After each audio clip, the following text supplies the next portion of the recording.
arrepentirme. Me mostró que yo no era tan buena como pensaba. Jesús se convirtió en la luz de mi vida, una vida donde solo había oscuridad.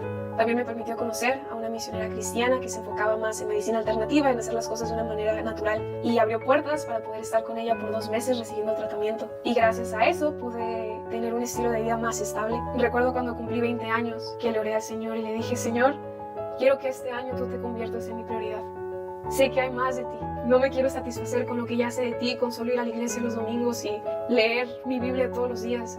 Quiero más de ti. Y ese año Dios hizo cosas impresionantes. Ese fue un año donde empecé a servir más, pero empecé a desarrollar este miedo a servir porque cada vez que servía mi salud empeoraba. Pero recuerdo que un día, solo por un día, Dios me permitió tener salud. Por un día pude hacer cosas que llevaba años sin hacer.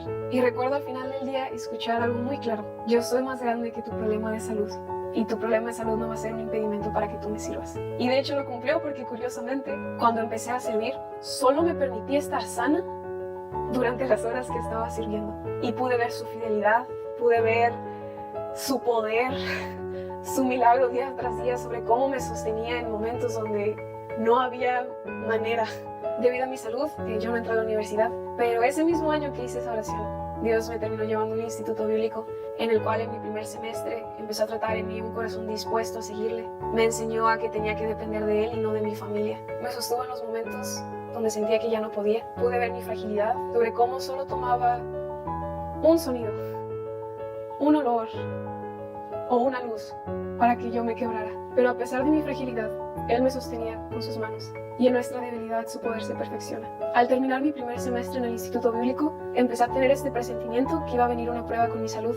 Durante las vacaciones, mientras empecé a leer un libro que hablaba sobre la sanidad divina de Dios, me di cuenta que en estos 4 años que había estado enferma, nunca había venido a pedirle a Dios que me sanara.